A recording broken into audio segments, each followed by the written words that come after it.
মূসা যাও ফেরাউনের কাছে যাও, কালেমার দাওয়াত নিয়ে যাও।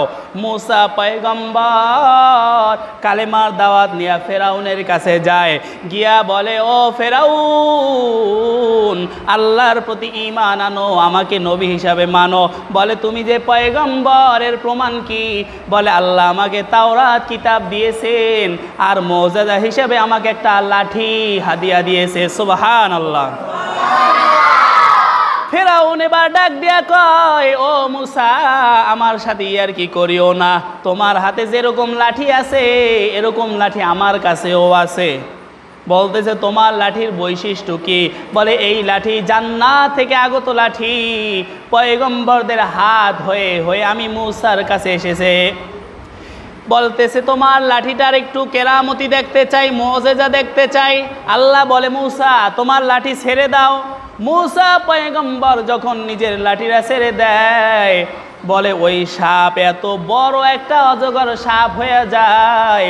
কিতাবের ভিতরে আসছে তার মুখের ভিতরে দৈর্ঘ্য ছিল 40 গজ। একটা লাঠি ছেড়ে দিয়েছে, লাঠিটা সাপে রূপান্তরিত হয়েছে, তার উপরের ঠোঁট আর নিচের ঠোঁটের মাঝখানে দৈর্ঘ্য কত? 40 গজ, 80 হাত। এত বড় সাপ ফেরাউন কোনোদিন দেখে নাই, ফেরাউনের মন্ত্রীরাও কোনোদিন দেখে নাই। ফেরাউন সাপ দেখার দ্বারা তার পাতলা পায়খানা শুরু হয়ে গেছে। মূসা নবীও ভয় পেয়ে গেছে।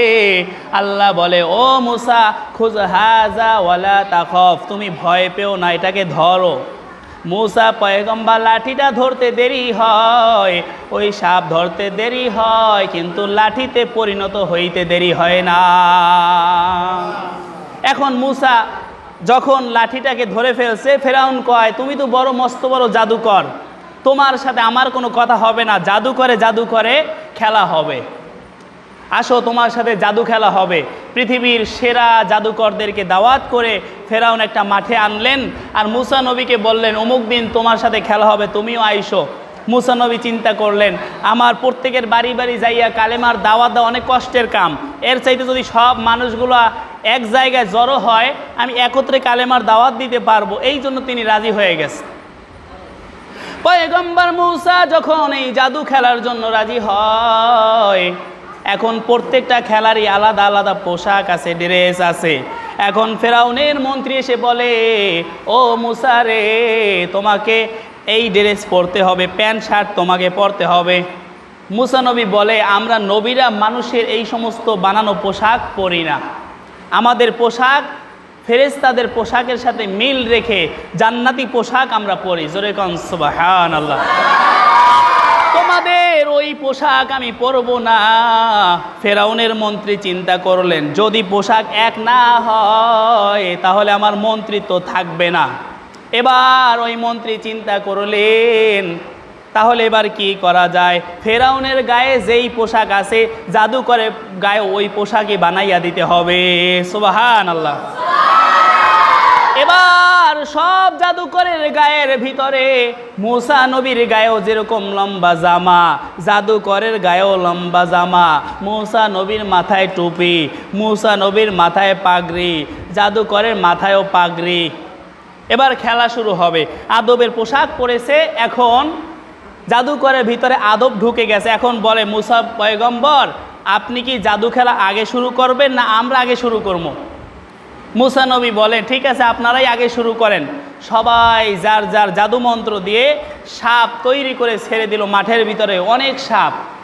এবার মূসা পয়গম্বর তার লাঠিটা ছেড়ে দিল। লাঠিটা ছেড়ে দেওয়ার পর সব সাপগুলোকে একত্রেই গ্রাস করে ফেলছে। সুবহানাল্লাহ। সমস্ত জাদুকরেরা এই দৃশ্য দেখার পর আর দেরি করলেন না, সবাই কালেমা পড়ে মুসলমান হয়ে গেছে। ফেরাউন চিন্তা করছে এই লোকগুলোকে হায়ার করে আনলাম আমি, সবাইকে টাকা পয়সা দিয়া আমার পক্ষে ওরা কাজ করবে, কিন্তু ওরা সব মূসা নবীর ভক্ত হয়ে গেছে, একটাকেও আর জীবিত ফেরাবো না।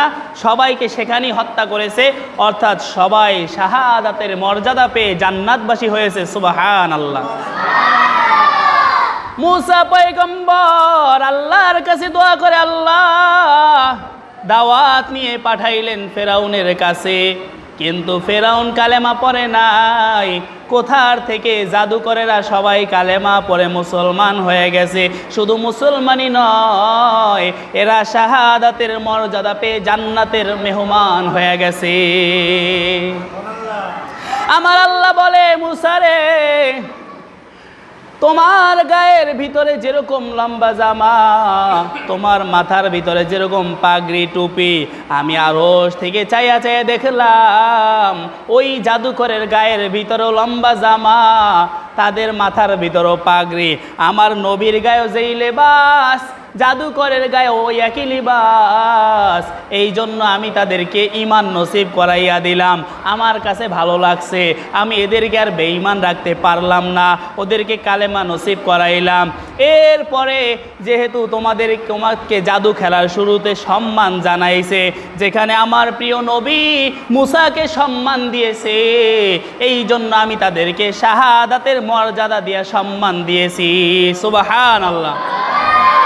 তাহলে দেখেন, পয়গম্বর মুসা তিনিও একজন আল্লাহর পয়গম্বর, আর আমাদের নবী তিনিও হলেন আল্লাহর পয়গম্বর, তিনি আল্লাহর হাবিব। এখন মুসা নবীর দাম বেশি নাকি আমাদের নবীর দাম বেশি? কার দাম বেশি বলেন তো দেখি? মুসা নবীর দাম বেশি না আমাদের নবীর দাম বেশি? আমার নবীর দাম বেশি। এই জন্য রসুল বলেন, যেই উম্মত আমার একটা সুন্নতকে জিন্দা করবে, একটা সুন্নতের আমল করবে, ওই পয়গম্বর মুসার মতো ওই জাদুকরের 100 গলা কাটা শহীদ যেই সওয়াব পেয়েছে, আমার উম্মতের একটা সুন্নতের আমল করলে তার চাইতেও বেশি সওয়াব পাবে। সুবহানাল্লাহ। দুনিয়াতে দেখেন, যদি আপনি কোনো এক নেতার আদর্শ মানেন, আপনি দুনিয়ার যে কোনো একটা দল করেন, সেই নেতার একটা আদর্শ আছে না নাই? আচ্ছা, যদি ওই নেতার একটা আদর্শ থাকে, ওই নেতার কিন্তু একটা মার্কাও আছে। কথা বলেন ঠিক কিনা?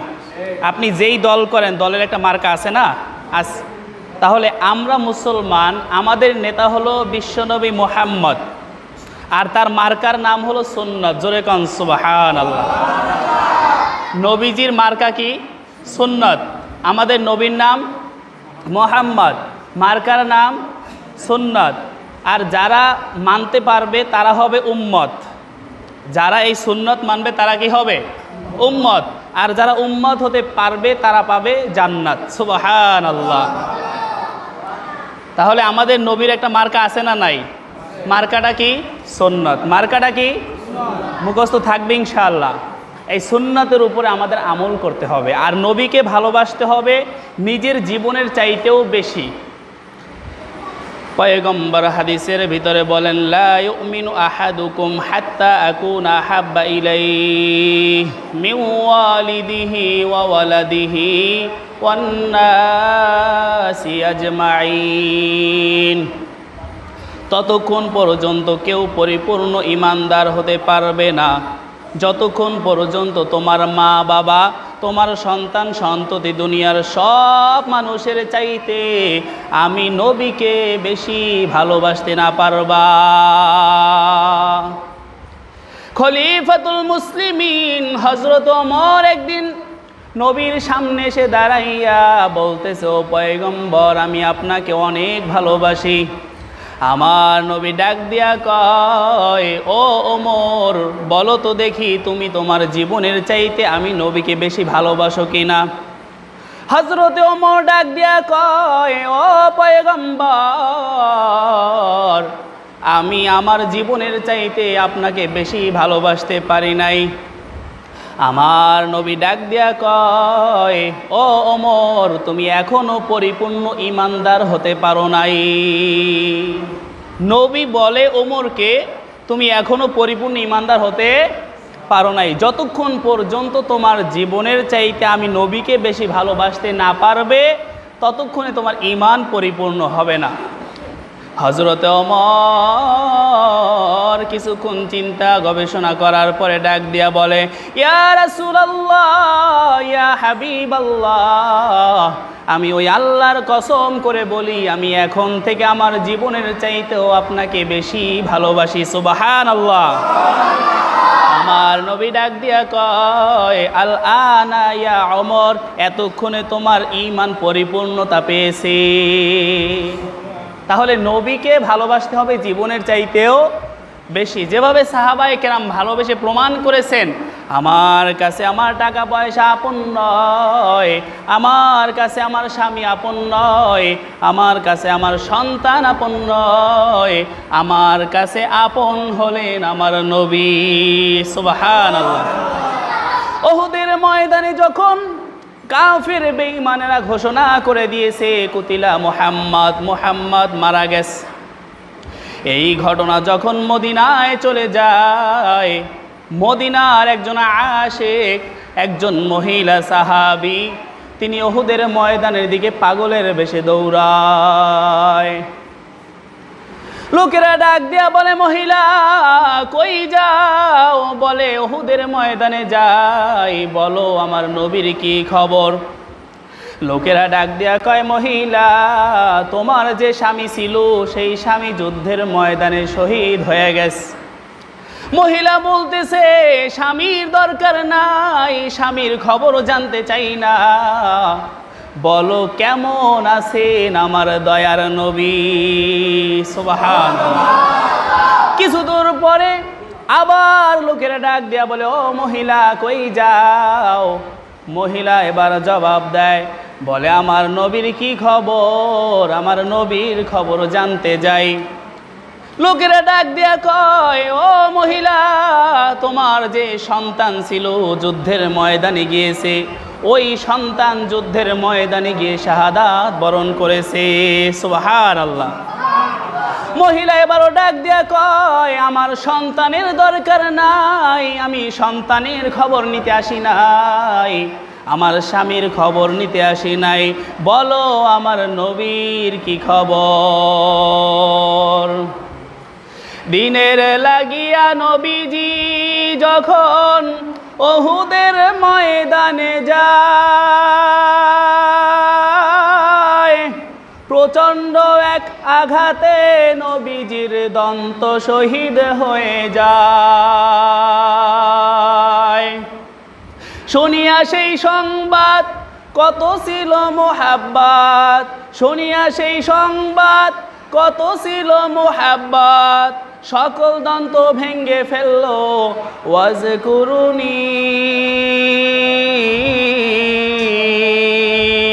আমরা যে তার আদরের উম্মত, উম্মতের করলাম কি?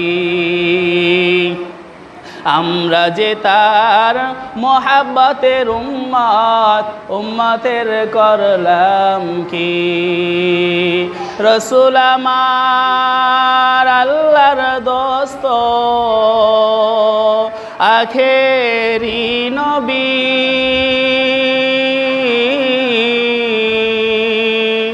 আমরা যে তার মোহাব্বতের উম্মত, উম্মতের করলাম কি? যেই নবীজির উসিলায় আমরা দুনিয়াতে এসেছি, আমরা যে তার মোহাব্বতের উম্মত, কয়দিন কেন্দেছি।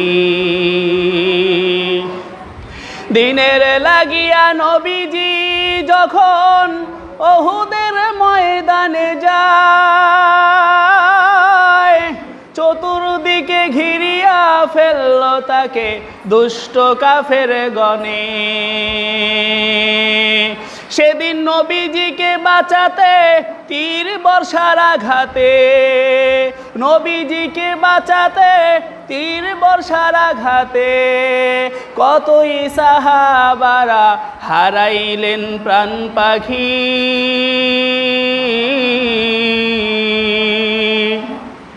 আমরা যে তার আদরের উম্মত, উম্মতের করলাম কি? আমরা যে তার মোহাব্বতের উম্মত, উম্মতের করলাম কি। ওই মহিলা প্রমাণ করে দিয়েছেন আমার কাছে আমার স্বামীর কোনো আপন নয়, আমার কাছে আমার সন্তানও আপন নয়। আমার স্বামীর চাইতে, আমার সন্তানের চাইতে আমার আপন বেশি আমার নবী। সুবহানাল্লাহ। তাবুকের যুদ্ধের সময় আমার নবী সাহাবীদেরকে বলে, ও সাহাবীরা, কাফেরদের সাথে যুদ্ধ হবে, তোমরা কে কি আছে দান করো। সবাই যার যার অবস্থা অনুযায়ী দান করেছে, কিন্তু হযরতে আবু বকর তার ঘরের ভিতরে যা ছিল সব নিয়ে আসছে। সুবহানাল্লাহ। হযরতে আবু বকরকে নবী জিজ্ঞাসা করে, আবু বকর, তুমি তোমার বাড়িতে কি রেখে আসছো? আবু বকর ডাক দিয়া কয়, ইয়া রাসূলুল্লাহ, আমার বাড়িতে আল্লাহ এবং আল্লাহর রাসূলকে রেখে আসছি। আবু বকর প্রমাণ করেছেন আমার ধন সম্পদ আপন নয়, আমার সব চাইতে আপন হলেন আমার দয়ার নবী। মক্কা থেকে এক সাহাবী হিজরত করে যখন মদিনায় রওনা হয়েছেন, হযরতে সুহাইব রুমি রাদিয়াল্লাহু তাআলা আনহু, পথিমধ্যে কাফের বেঈমানের দল চতুর্দিক থেকে তাকে আটকায়া ফেলছে। এবার বলতেছে, ও সোহেব, তুমি মদিনায় যেতে পারবে না, মদিনায় হিজরত করতে পারবে না। সোহেব ডাক দিয়া কয়, ও কাফেরের দল, তোমরা ভালো করেই জানো আমার হাতে যতক্ষণ পর্যন্ত একটা তীরও থাকবে ততক্ষণ পর্যন্ত কেউ আমার কাছে আসতে পারবে না। আমার নিশানা অত্যন্ত নিখুঁত, যতক্ষণ পর্যন্ত আমার হাতে তীর থাকবে ততক্ষণ পর্যন্ত কেউ আমার কাছে আসতে পারবে না।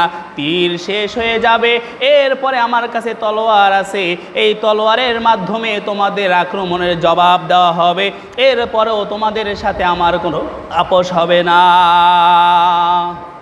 তবে তোমাদের একটা প্রস্তাব দিতে চাই, যদি তোমরা গ্রহণ করো, এই মক্কার ভিতরে আমার সোনা গয়না আছে, আমার জায়গা জমি আছে, আমার বাড়ি গাড়ি আছে, সব তোমাদেরকে দিয়া দিব, বিনিময় আমাকে মদিনায় যাইতে দাও। সুবহানাল্লাহ। কাফের বেঈমানের দল এবার ওই সুহাইব রুমি রাদিয়াল্লাহু তাআলা আনহুর প্রস্তাবে রাজি হয়ে গেলেন। এবার কাফেরকে সমস্ত সোনা গয়না টাকা পয়সা দিয়া মদিনায় হিজরত করে গিয়েছেন। যখন নবীজির কাছে ঘটনা বর্ণনা করেন, ও পয়গম্বর, আমি আমার জীবনের সব সম্পদ কাফেরদেরকে দিয়া দিয়েছি, এরপরেও আমি আপনার কাছে চলে এসেছি। নবী আমার ডাক দিয়া কয়, ও সোহেব, তুমি তো একটা লাভজনক ব্যবসা করেছো, তুমি তো দুনিয়ার বিনিময়ে আল্লাহর কাছ থেকে জান্নাত কামাই করে নিয়েছো। তাহলে সাহাবায়ে কেরাম প্রমাণ করেছেন আমার সম্পদ আপন নয়, আমার সন্তান আপন নয়, আমার নিজের জীবনটা আপন নয়, সব চাইতে আপন হলো আমার দয়ার নবী। নবী আমার যুদ্ধের ময়দানে যাবেন, আগামীকালকে কাফের বেঈমানদের সাথে যুদ্ধ হবে। এমন সময় রাত্রে পরামর্শে বসছে সাহাবীদেরকে নিয়ে, হঠাৎ করে ওই মদিনার জান্নাতুল বাকির কিনারা থেকে একটা মহিলার কান্নার শব্দ আসতেছে। আমার নবী হযরত আলীকে ডাক দিয়া কয়, ও আলী, গিয়া দেখো এখানে কোন মহিলা কান্নাকাটি করে, কেননা কাফের বেঈমানেরা অপবাদ দিবে নবী মুহাম্মদ এই সমস্ত নারীদের স্বামীদেরকে জোর করে করে যুদ্ধের ময়দানে পাঠাইতেছে। এই স্বামীরা রাজি না, কিন্তু তাদেরকে বাধ্য করেছে, এই জন্য স্ত্রীরা কান্নাকাটি করতেছে। অথচ কাফের দল জানে না আমি নবীকে এই মুসলিম মহিলা এবং পুরুষ কতটা ভালোবাসে। সুবহানাল্লাহ। হযরতে আলী এবার জান্নাতুল বাকির কিনারায় গিয়ে দেখেন এক মহিলা দুধের শিশু কোলে নিয়ে কান্নাকাটি করতেছে। কি হে বোন, তুমি কেন এখানে এই মাসুম বাচ্চাটাকে নিয়ে কান্নাকাটি করতেছ? মহিলা চোখের পানি ছেড়ে দিয়ে কান্না করে, ভাই আলী, তোমাকে আমি ভালো করে চিনি, তুমি নবীজির জামাতা, নবীজির সাহাবী। ও আলী, তোমার কাছে আমার দুঃখের কথা বলা যাবে না, আমাকে একটু পয়গম্বরের কাছে নিয়ে চলো। নবীর কাছে যখন মহিলাকে আনা হয়, মহিলা পয়গম্বরের সামনে এসে দাঁড়াইয়া বলে, ও পয়গম্বর, আমার স্বামী আপনার সাথে যুদ্ধের ময়দানে গিয়ে শহীদ হয়ে গেছে, আমি শহীদের একজন স্ত্রী। আপনি আগামীকালকে যুদ্ধের ময়দানে যাবেন, আমার মনটা মানে না, আমার স্বামী নাই, যদি আমার স্বামী থাকতো আমি তাকে যুদ্ধের ময়দানে পাঠাইতাম, আমার একটা ভাইও নাই, হয়তো আমার ভাই যদি থাকতো আমার ভাইকে আপনার সাথে যুদ্ধের ময়দানে পাঠাইতাম। ও পয়গম্বর, আমার এই দুধের শিশু ছাড়া আর কেউ নাই। ও পয়গম্বর, আপনি যদি অনুমতি দেন, আমার এই দুধের শিশুটাকে আপনাকে দিয়া দিতে চাই, আপনি এটাকে নিয়ে যুদ্ধে ময়দানে যুদ্ধ করবেন। সুবহানাল্লাহ। আমার নবী ডাক দিয়া কয়, ও মহিলা, এই দুধের শিশু কি যুদ্ধ করতে পারবে? এ কি তীর জাগাইতে পারবে? এ কি শত্রুদের আঘাত মোকাবেলা করতে পারবে? মহিলা জবাব দেয়, ও পয়গম্বর, আমি ভালো করে জানি আমার সন্তান তীর মারতে পারবে না, শত্রুদের আঘাত থেকে নিজেকেও বাঁচাইতে পারবে না, তবে আমার ভয় হয় আপনি যখন যুদ্ধের ময়দানে যাবেন, কাফেরের দল চতুর্দিক থেকে আপনার উপরে আক্রমণ করবে, তখন আমার এই দুধের সন্তানটাকে আপনি ঢাল হিসাবে ব্যবহার করবেন। সুবহানাল্লাহ। আমার সন্তানের গায়ে যদি তীর লাগে, আমার সন্তান শহীদ হয়ে যাবে, আমি শহীদের স্ত্রী হয়েছি, এবার আপনার এই যুদ্ধ থেকে আমি শহীদের মা হয়ে ফিরতে চাই। সুবহানাল্লাহ। তাহলে ওই মহিলা প্রমাণ করেছেন আমার সন্তান আমার কাছে আপন নয়, আমার কাছে আপন হলেন আমার দয়ার নবী। ওই নবীকে যদি আপনি এই পরিমাণ ভালোবাসতে না পারেন, আপনি এখনও ঈমানদার হতে পারেন নাই। এখন বলতে পারেন, হুজুর, কেমনে নবীকে জীবনের চাইতে বেশি ভালোবাসবো? সাহাবীরা নবীকে সরাসরি পেয়েছেন, নিজের জীবদ্দশায় পেয়েছে, এই জন্য তারা নবীকে নিজের জীবনের চাইতেও বেশি ভালোবেসে দেখাইছে। আমরা কেমনে দেখাইব? আমার নবী বলেন, ও দুনিয়ার উম্মতেরা রে, মান আহাব্বা সুন্নতি ফাকাদ আহাব্বানি ওয়া মান আহাব্বানি কানা মাই ফিল জান্নাহ। সবাই বলেন সুবহানাল্লাহ। ও উম্মতেরা রে, আমি নবী চিরদিন এই দুনিয়ায় থাকবো না, কিন্তু আমার সুন্নাত কিয়ামত পর্যন্ত থাকবে। সুবহানাল্লাহ। যারা আমার সুন্নতকে ভালোবাসবে তারাই আমি নবীকে ভালোবাসবে, আর যারা আমি নবীকে ভালোবাসবে কাল কিয়ামতের ময়দানে আমি নবীর সাথেই জান্নাতে থাকবে। তাহলে নবীকে ভালোবাসার এক নম্বর মাধ্যম হলো নবীর সুন্নতকে মহাব্বত করা, নবীর সুন্নতকে ভালোবাসা। কথা বলেন ঠিক কিনা? নবীর সুন্নত মাথায় টুপি রাখা, নবীর সুন্নাত লম্বা দাড়ি রাখা, লম্বা জামা পরা, হালাল ইনকাম করা। নবীর সুন্নাত হলো সত্য কথা বলা, মানুষের সাথে ভালো ব্যবহার করা, মানুষের সাথে ঝগড়া ফাসাদে না জড়ানো।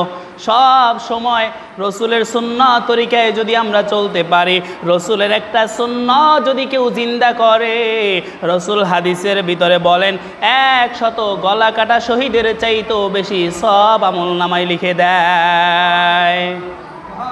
পয়গম্বর মুসা আলাইহিস সালামকে আল্লাহ তাআলা নবুয়তি দিলেন, তাওরাত কিতাব দিলেন তুর পাহাড় থেকে, আর মুজিজা স্বরূপ একটা লাঠি দিলেন।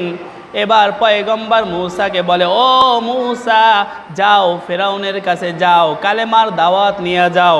মুসা পয়গম্বর কালেমার দাওয়াত নিয়ে ফেরাউনের কাছে যায়, গিয়া বলে, ও ফেরাউন, আল্লাহর প্রতি ঈমান আনো, আমাকে নবী হিসাবে মানো। বলে, তুমি যে পয়গম্বর এর প্রমাণ কি? বলে, আল্লাহ আমাকে তাওরাত কিতাব দিয়েছেন, আর মুজিজা হিসাবে আমাকে একটা লাঠি হাদিয়া দিয়েছে। সুবহানাল্লাহ। ফেরাউন এবার ডাক দিয়া কয়, ও মুসা আমার সাথে আর কি করিও না, তোমার হাতে যেরকম লাঠি আছে এরকম লাঠি আমার কাছেও আছে। বলতেছে তোমার লাঠির বৈশিষ্ট্য কি? বলে এই লাঠি জান্নাত থেকে আগত লাঠি, পয়গম্বরদের হাত হয়ে হয়ে আমি মুসার কাছে এসেছে। বলতেছে তোমার লাঠিটার একটু কেরামতি দেখতে চাই, মুজিজা দেখতে চাই। আল্লাহ বলে মুসা তোমার লাঠি ছেড়ে দাও। মুসা পয়গম্বর যখন নিজের লাঠিটা ছেড়ে দেয়, বলে ওই সাপ এত বড় একটা অজগর সাপ হয়ে যায়। কিতাবের ভিতরে আসছে তার মুখের ভিতরে দৈর্ঘ্য ছিল 40 গজ। একটা লাঠি ছেড়ে দিয়েছে, লাঠিটা সাপে রূপান্তরিত হয়েছে। তার উপরের ঠোঁট আর নিচের ঠোঁটের মাঝখানে দৈর্ঘ্য কত? 40 গজ, 80 হাত। এত বড় সাপ ফেরাউন কোনোদিন দেখে নাই, ফেরাউনের মন্ত্রীরাও কোনোদিন দেখে নাই। ফেরাউন সাপ দেখার দ্বারা তার পাতলা পায়খানা শুরু হয়ে গেছে। মুসা নবীও ভয় পেয়ে গেছে।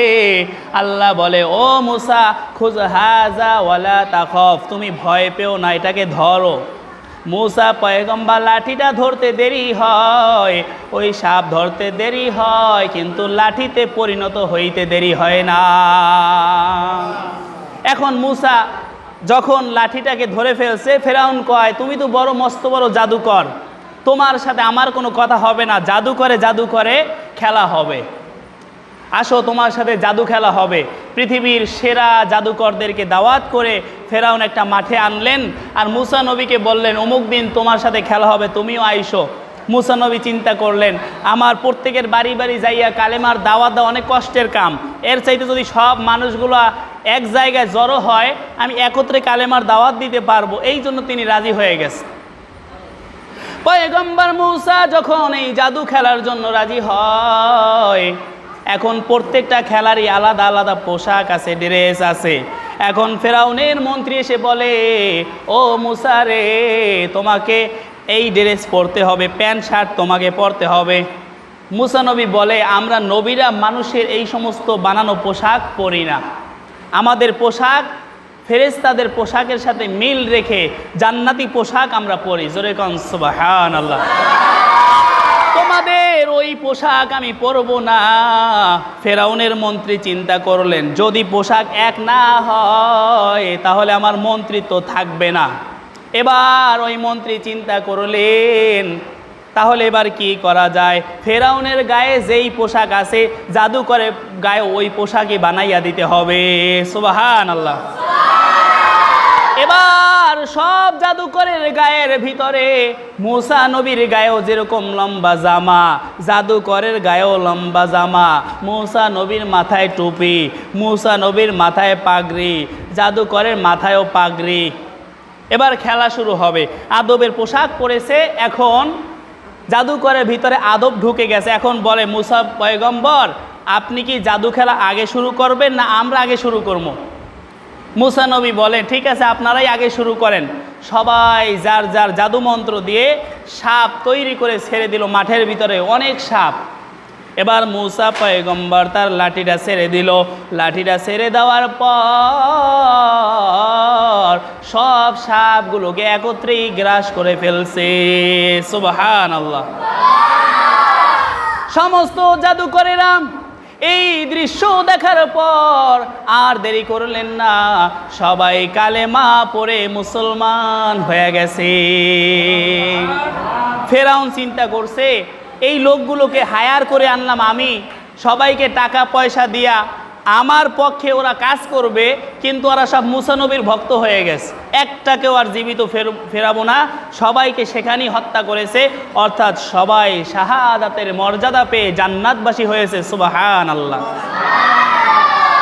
মুসা পয়গম্বর আল্লাহর কাছে দোয়া করে আল্লাহ দাওয়াত নিয়ে পাঠাইলেন ফেরাউনের কাছে, কিন্তু ফেরাউন কালেমা পড়ে নাই। কোথার থেকে জাদুকরেরা সবাই কালেমা পড়ে মুসলমান হয়ে গেছে। শুধু মুসলমানই নয়, এরা শাহাদাতের মর্যাদা পেয়ে জান্নাতের মেহমান হয়ে গেছে। আমার আল্লাহ বলে মুসা রে তোমার গায়ের ভিতরে যেরকম লম্বা জামা, তোমার মাথার ভিতরে যেরকম পাগড়ি টুপি, আমি আরশ থেকে চাইয়া চাইয়া দেখলাম ওই জাদুকরের গায়ের ভিতরেও লম্বা জামা, তাদের মাথার ভিতরেও পাগড়ি। আমার নবীর গায়েও যেই লেবাস, জাদুকরের গায়ে ওই একই লিবাস। এই জন্য আমি তাদেরকে ঈমান নসিব করাইয়া দিলাম। আমার কাছে ভালো লাগছে, আমি এদেরকে আর বেঈমান রাখতে পারলাম না, ওদেরকে কালেমা নসিব করাইলাম। এরপরে যেহেতু তোমাকে জাদু খেলার শুরুতে সম্মান জানাইছে, যেখানে আমার প্রিয় নবী মুসাকে সম্মান দিয়েছে, এই জন্য আমি তাদেরকে শাহাদাতের মর্যাদা দিয়ে সম্মান দিয়েছি। সুবহানাল্লাহ। তাহলে দেখেন, পয়গম্বর মুসা তিনিও একজন আল্লাহর পয়গম্বর, আর আমাদের নবী তিনিও হলেন আল্লাহর পয়গম্বর, তিনি আল্লাহর হাবিব। এখন মুসা নবীর দাম বেশি নাকি আমাদের নবীর দাম বেশি? কার দাম বেশি বলেন তো দেখি? মুসা নবীর দাম বেশি না আমাদের নবীর দাম বেশি? আমার নবীর দাম বেশি। এই জন্য রসুল বলেন, যেই উম্মত আমার একটা সুন্নতকে জিন্দা করবে, একটা সুন্নতের আমল করবে, ওই পয়গম্বর মুসার মতো ওই জাদুকরের 100 গলা কাটা শহীদ যেই সওয়াব পেয়েছে, আমার উম্মতের একটা সুন্নতের আমল করলে তার চাইতেও বেশি সওয়াব পাবে। সুবহানাল্লাহ। তাহলে রসুলের সুন্নতের দাম কম না বেশি? অনেক বেশি।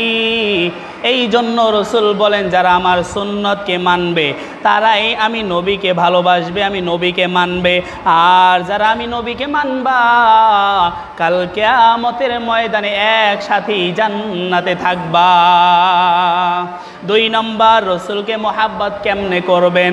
রসুল বলেন, যদি তোমরা আমি নবীকে ভালোবাসতে চাও, আল্লাহ আল্লাহ ফি আসহাবি লা তাত্তাখিযুহুম গরদাম মিন বাদি ফামান আহাব্বাহুম ফাবিহুব্বি ওয়া মান আবগাদাহুম ফাবিবুগদি আবগাদাহুম।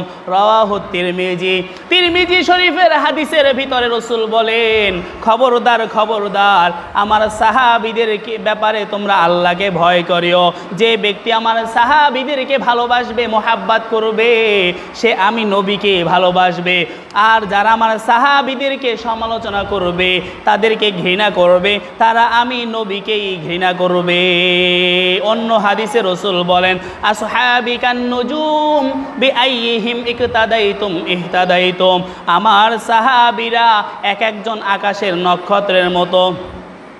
সমুদ্রের নাবিক যেরকম সমুদ্রের ভিতরে ডান বাম চিনে না, আকাশের নক্ষত্র দেখে দেখে নির্ধারণ করে এটা পূর্ব দিক, এইটা পশ্চিম দিক, এইটা উত্তর দিক, এইটা দক্ষিণ দিক, ঠিক তেমনিভাবে আমার প্রত্যেকটা সাহাবী আকাশের নক্ষত্রের মতো। যেরকম সমুদ্রের নাবিক আকাশের নক্ষত্র দেখে তার পথ নির্ধারণ করে, ঠিক তেমনিভাবে কিয়ামত পর্যন্ত যত উম্মতের আসবে, আমার যে কোনো একজন সাহাবীকে যদি অনুসরণ করো, অবশ্যই তুমি হেদায়াত পেয়ে যাবে। সুবহানাল্লাহ।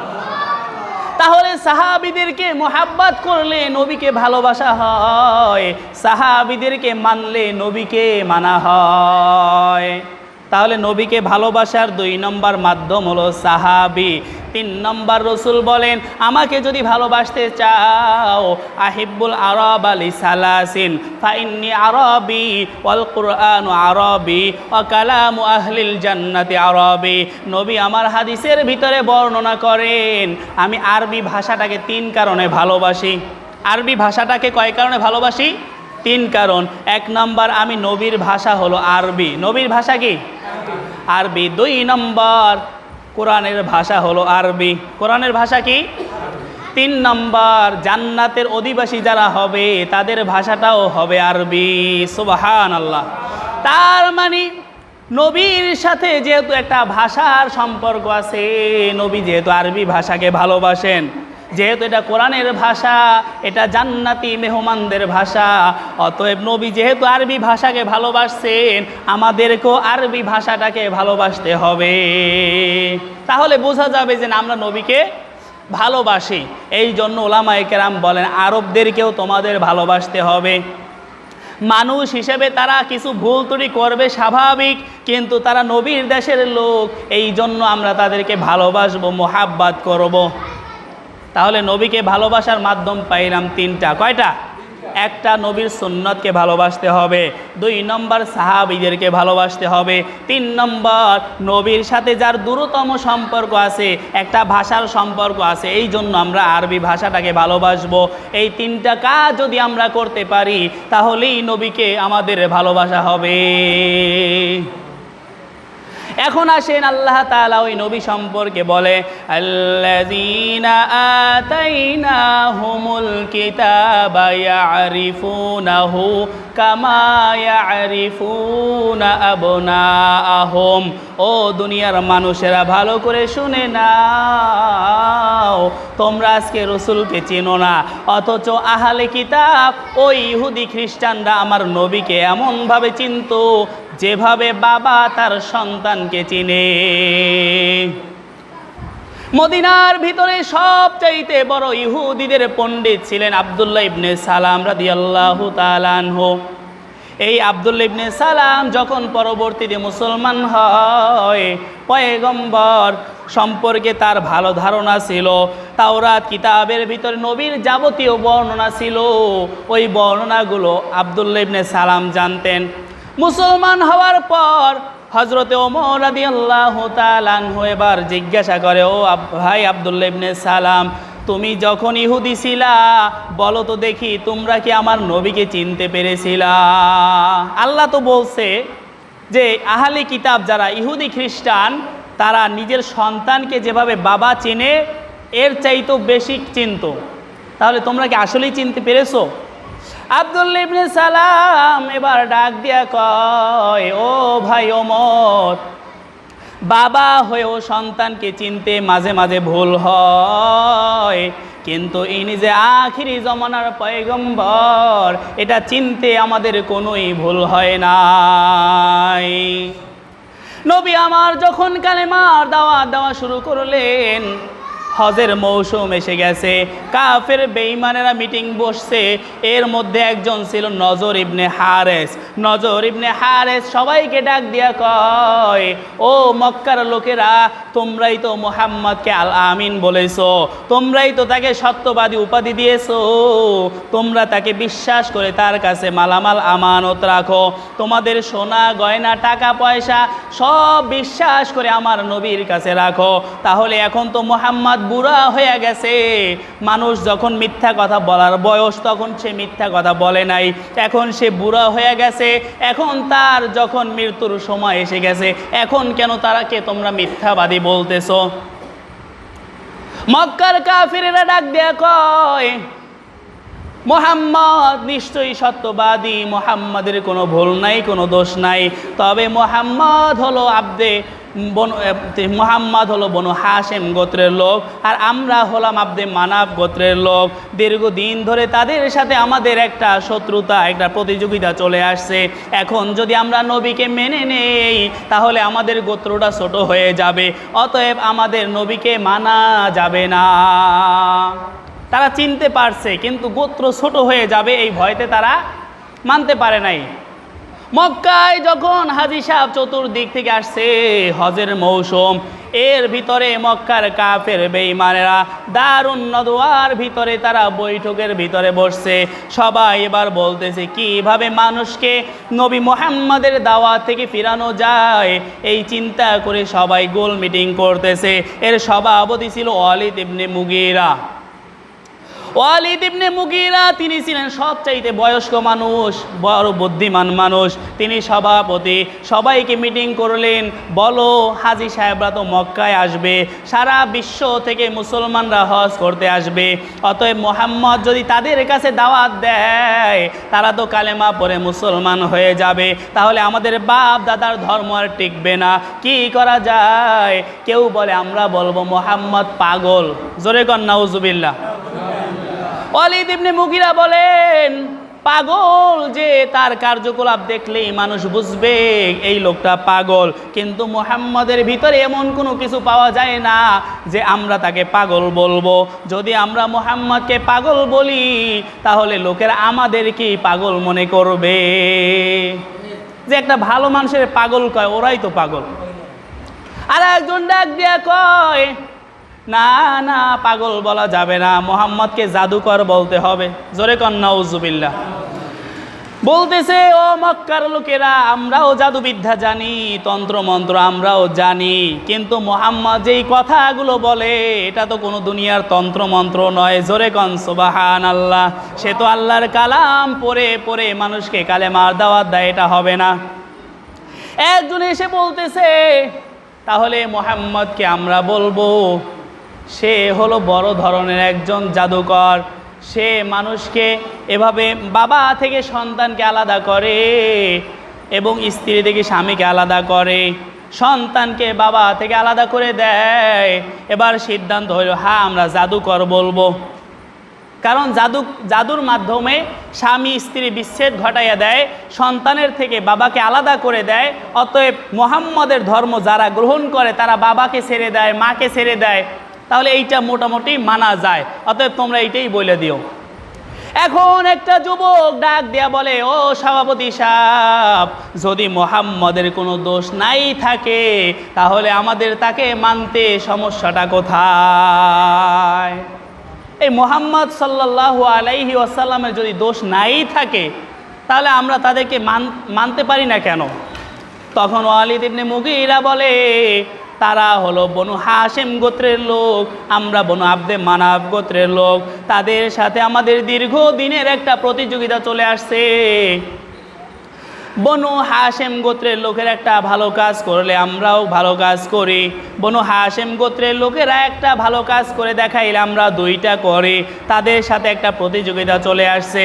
কিন্তু এখন বনু হাশেম গোত্রের লোকের ভিতর থেকে একটা ছেলে নিজেকে নবী হিসাবে দাবি করতেছে, অথচ আমাদের গোত্রের ভিতরে এরকম কোনো ছেলে পাই না যাকে নবী বানাবো।